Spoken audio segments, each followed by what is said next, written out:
नमस्कार साथियों, Aryan all exam notes में आप सभी का मैं राम नरेश मिश्र स्वागत एवं अभिनंदन करता हूं। दोस्तों, आज मैं आप सभी के लिए सामाजिक अध्ययन से जुड़े 30 महत्वपूर्ण प्रश्न लेकर उपस्थित हूं, जो सभी प्रकार की परीक्षाओं के लिए बहुत महत्वपूर्ण है। तो आइए हम सब इसका अवलोकन करें, और यदि आपने हमारे इस चैनल को सब्सक्राइब नहीं किया है तो सब्सक्राइब कर लें, बेल आइकन की घंटी दबा दें, अपने दोस्तों में शेयर करें, लाइक करें, जिससे समय समय पर सारे वीडियो आपको मिलते रहें और आप अपनी परीक्षा की तैयारी नियमित रूप से करते रहें।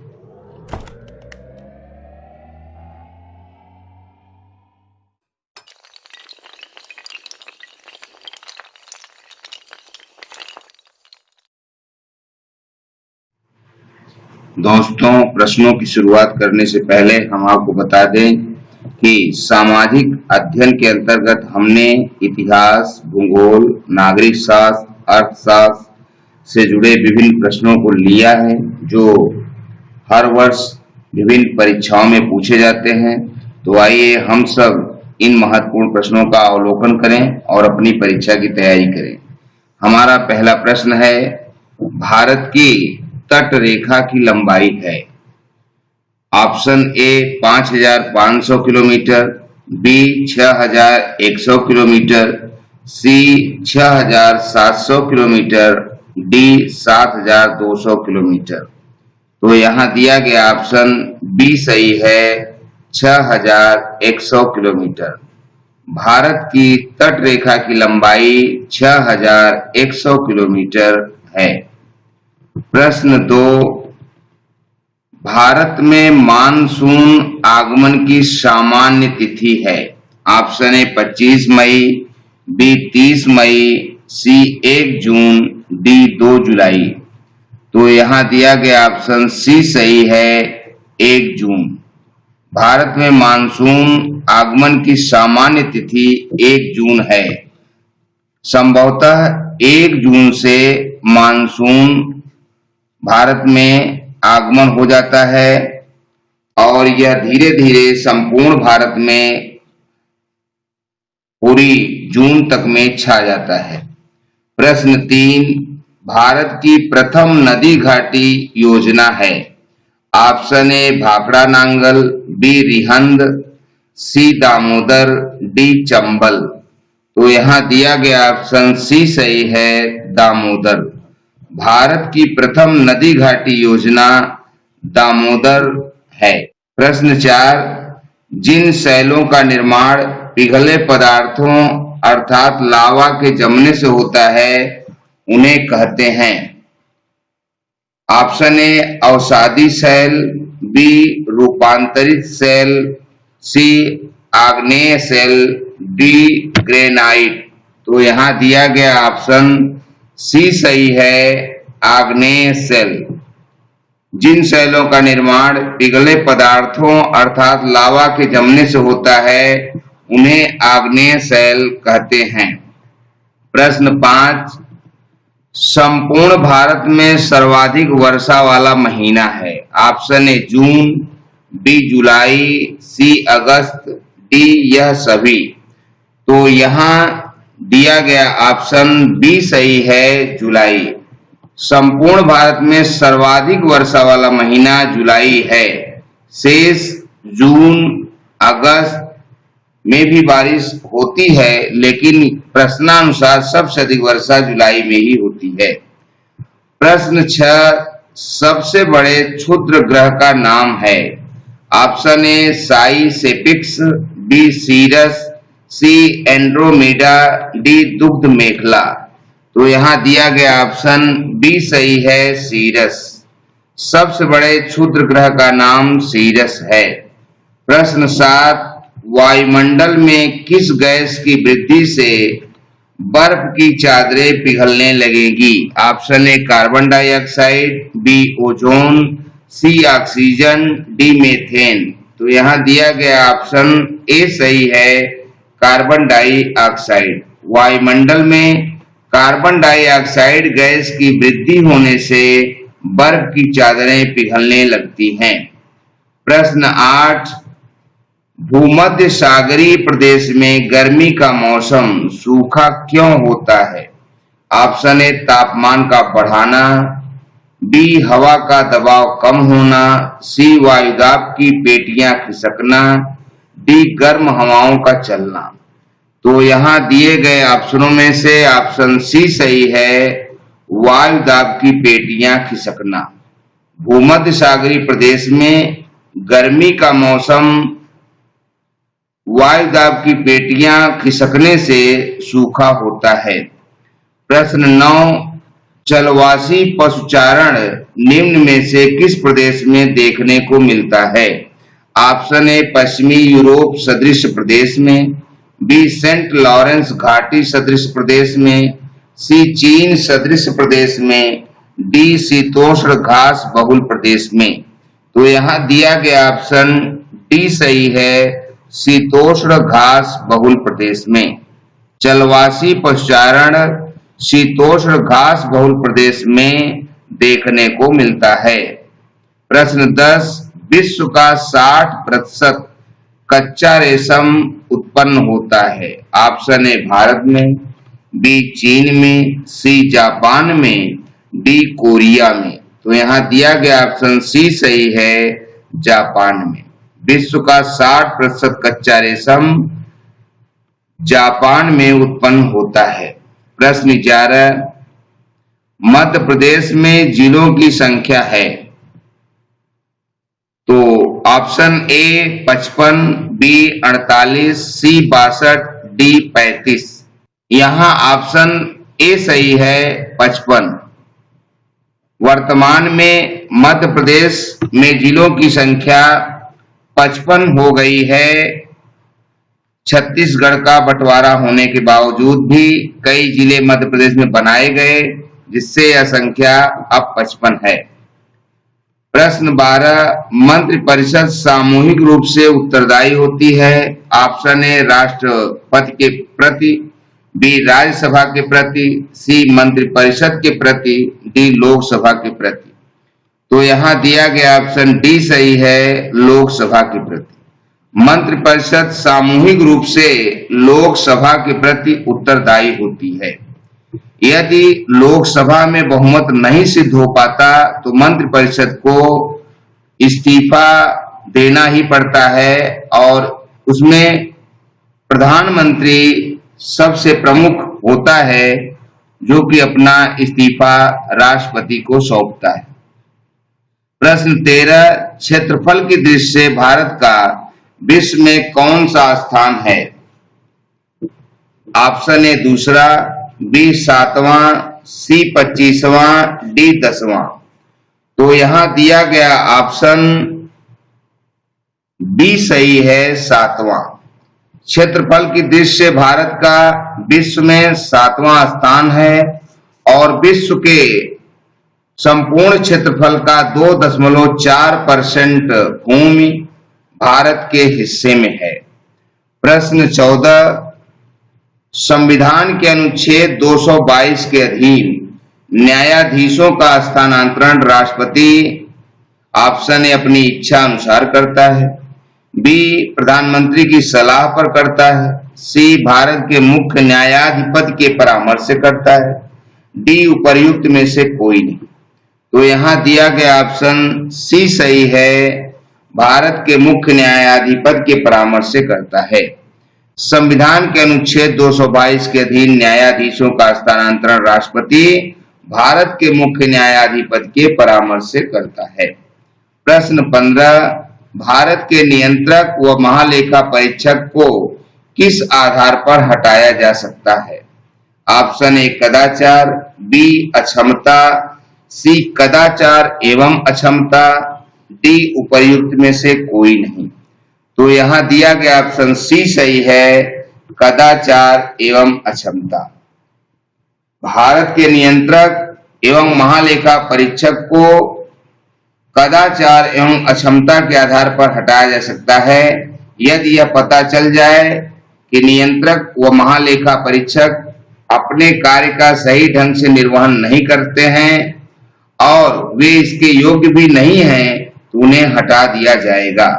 प्रश्न 16, राष्ट्रपति निम्न में से किस सूची के विषयों पर अध्यादेश जारी कर सकता है?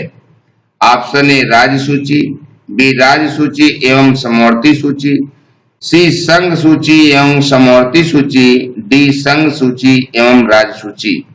तो यहाँ दिया गया ऑप्शन सी सही है, संघ सूची एवं समवर्ती सूची। राष्ट्रपति संघ सूची एवं समवर्ती सूची के विषयों पर अध्यादेश जारी कर सकता है। प्रश्न 17, निम्न में से भारतीय नौसेना का सबसे बड़ा लार्जेस्ट एयरक्राफ्ट कैरियर कौन है? Option A INS Viraat, B INS Nilgiri, C INS Chakra, D INS Vikrant. तो यहाँ दिए गए ऑप्शनों में से हमारा ऑप्शन ए सही है, INS विराट। INS विराट भारतीय नौसेना का सबसे बड़ा एयरक्राफ्ट कैरियर है।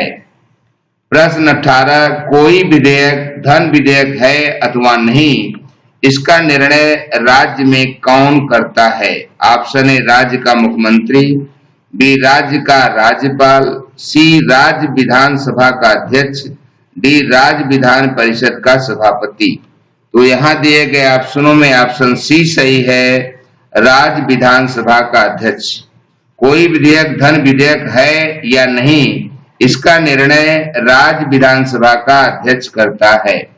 प्रश्न 19, भारत में भाषा के आधार पर राज्यों के गठन हेतु राज्य पुनर्गठन आयोग की स्थापना कब की गई थी? ऑप्शन ए 1950 में, बी 1952 में, सी 1956 में, डी 1958 में। तो यहाँ दिया गया ऑप्शन सी सही है, 1956 में। भारत में भाषा के आधार पर राज्यों के गठन हेतु राज्य पुनर्गठन आयोग की स्थापना 1956 में की गई थी। प्रश्न 20, संसद के उच्च सदन अर्थात द्वितीय सदन का नाम क्या है? Option A Lok Sabha, B Vidhan Sabha, C Rajya Sabha, D Vidhan Parishad. तो यहाँ दिया गया ऑप्शन सी सही है, राज्यसभा। संसद के उच्च सदन का नाम राज्यसभा है। संसद केंद्र में होती है, जिसके दो सदन लोकसभा और राज्यसभा होते हैं, जिनमें लोकसभा निम्न सदन और राज्यसभा उच्च सदन अर्थात द्वितीय सदन होता है। प्रश्न 21, निम्न में से कौन सा राज्य का आवश्यक तत्व नहीं है? ऑप्शन ए जनसंख्या, बी निश्चित भूभाग, सी संप्रभुता, डी लिखित संविधान। तो यहाँ दिए गए ऑप्शनों में ऑप्शन डी सही है, लिखित संविधान। किसी भी राज्य के बनने के लिए सबसे प्रमुख आवश्यक जनसंख्या है, निश्चित भूभाग भी है और संप्रभुता भी है। और यहाँ प्रश्नानुसार जो नहीं है वह ऑप्शन डी अर्थात लिखित संविधान ही है। प्रश्न 22, पहली बार अनुच्छेद 356 का प्रयोग कब किया गया? ऑप्शन 1950, बी 1951, सी 1952, डी 1953। तो यहाँ दिया गया ऑप्शन बी सही है, 1951। पहली बार अनुच्छेद 356 का प्रयोग 1951 में किया गया था। प्रश्न 23, संविधान सभा ने राज्यों के पुनर्गठन हेतु नवंबर 1947 में किसकी अध्यक्षता में आयोग का गठन किया? ऑप्शन ए न्यायमूर्ति एस.के. दर, बी पट्टाभी सीतारमैया, सी पतंजलि शास्त्री, डी के.एम. पडिक्कर। तो यहाँ दिए गए ऑप्शनों में से ऑप्शन ए सही है, न्यायमूर्ति एस.के. दर। संविधान सभा ने राज्यों के पुनर्गठन हेतु नवंबर 1947 में न्यायमूर्ति एस.के. दर की अध्यक्षता में आयोग का गठन किया था। प्रश्न 24, संविधान निर्मात्री सभा ने राष्ट्रीय गान को कब स्वीकार किया? ऑप्शन ए 26 जनवरी 1950, बी 24 जनवरी 1950, सी 15 अगस्त 1947, डी 30 जनवरी 1950। यह बहुत ही महत्वपूर्ण प्रश्न है और अक्सर हम परीक्षाओं में गलती करते हैं दोस्तों। तो यहाँ दिया गया ऑप्शन हमारा बी सही है, 24 जनवरी 1950। संविधान निर्मात्री सभा ने राष्ट्रीय गान को 24 जनवरी 1950 को स्वीकार किया था। प्रश्न 25, राज्यसभा की गणपूर्ति कुल सदस्य संख्या का कितना होता है? ऑप्शन ए 1/4 भाग, बी 1/5 भाग, सी 1/10 भाग, डी 1/2 भाग। तो यहाँ दिया गया ऑप्शन सी सही है, 1/10 भाग। राज्यसभा की गणपूर्ति कुल सदस्य संख्या का 1/10 भाग होती है, अर्थात जितने सदस्य हैं उसका 10वां हिस्सा गणपूर्ति कहलाती है। प्रश्न 26, भारतीय संविधान की प्रस्तावना के अनुसार भारत की सर्वोच्च सत्ता किसमें निहित है? ऑप्शन ए राष्ट्रपति, बी प्रधानमंत्री, सी जनता, डी संसद। तो यहाँ दिए गए ऑप्शनों में ऑप्शन सी सही है, जनता। भारत की सर्वोच्च सत्ता जनता में निहित है। जनता भारत की सबसे बड़ी शक्ति है, वह जिसे चाहे उसे सरकार रूप में स्वीकार कर सकती है। प्रश्न 27, अनुच्छेद 19 द्वारा प्रदत्त अधिकारों को आपातकाल की स्थिति में निलंबित नहीं किया जा सकता। ऑप्शन ए युद्ध, बी बाह्य आक्रमण, सी सशस्त्र विद्रोह, डी उपर्युक्त सभी। तो यहाँ दिया गया ऑप्शन सी सही है, सशस्त्र विद्रोह। अनुच्छेद 19 द्वारा प्रदत्त अधिकारों को सशस्त्र विद्रोह की स्थिति में निलंबित नहीं किया जा सकता। प्रश्न 28, राष्ट्रपति के निर्वाचन से संबंधित सब शंकाओं व विवादों की जांच किसके द्वारा की जाती है? ऑप्शन ए उच्चतम न्यायालय द्वारा, बी उच्च न्यायालय द्वारा, सी संसद द्वारा, डी किसी भी न्यायालय द्वारा। तो यहाँ दिया गया ऑप्शन ए सही है, उच्चतम न्यायालय द्वारा। राष्ट्रपति की निर्वाचन से संबंधित सभी प्रकार की शंकाओं और विवादों की जांच उच्चतम न्यायालय द्वारा की जाती है और उसी का निर्णय अंतिम मान्य होता है। प्रश्न 29, भारत की एंटी टैंक मिसाइल है। ऑप्शन ए आकाश, बी नाग, सी अग्नि, डी पृथ्वी। तो यहाँ दिया गया ऑप्शन बी सही है, नाग। भारत की एंटी टैंक मिसाइल नाग है, जो विभिन्न प्रकार के टैंकों को नष्ट करने की क्षमता रखती है। और इस वीडियो का अंतिम प्रश्न, प्रश्न नंबर 30, भारत में राष्ट्रपति पद की शपथ लेने वाले सर्वोच्च न्यायालय के मुख्य न्यायाधीश कौन रहे हैं? Option A doctor Zakir Hussain, B doctor B B Giri, C M Hidayatullah, D Fakhruddin Ali Ahmed. तो यहाँ दिए गए ऑप्शनों में ऑप्शन सी सही है, एम हिदायतुल्ला। भारत में राष्ट्रपति पद की शपथ लेने वाले सर्वोच्च न्यायालय के मुख्य न्यायाधीश एम हिदायतुल्ला जी रहे हैं। तो दोस्तों, आपने पूरा वीडियो देखा। आज हमने आपके लिए 2 प्रश्न भी दिए हैं, जिनके उत्तर हमें कमेंट बॉक्स में जरूर बताएं, जिससे हम यह समझ सकें कि आप नियमित रूप से अपनी परीक्षा की तैयारी कर रहे हैं। और दोस्तों, यदि हमारे वीडियो आपको पसंद आ रहे हैं तो प्लीज आप इसे सब्सक्राइब जरूर करिए, अपने दोस्तों में शेयर करिए, बेल आइकन की घंटी दबा दीजिए, लाइक करिए। आज का पहला प्रश्न है, कोई विधेयक धन विधेयक है या नहीं, इसका निर्णय राज्य में कौन करता है? और प्रश्न 2, सबसे बड़े क्षुद्र ग्रह का नाम क्या है? दोस्तों, इन दोनों प्रश्नों के उत्तर इसी वीडियो में छिपे हैं, तो आप इन्हें अच्छे से देख के उत्तर जरूर बताएं। और शीघ्र ही मैं आप सबके लिए एक नए वीडियो को लेकर उपस्थित होऊंगा। आप नियमित रूप से अपनी पढ़ाई करते रहिए और वीडियो को भी जरूर देखते रहिए, जिससे आपकी पढ़ाई किसी प्रकार की बाधित न हो। हमें वीडियो समाप्त करने की इजाजत दीजिए। शीघ्र ही हम नए वीडियो के साथ उपस्थित होंगे। शुक्रिया, थैंक यू, धन्यवाद।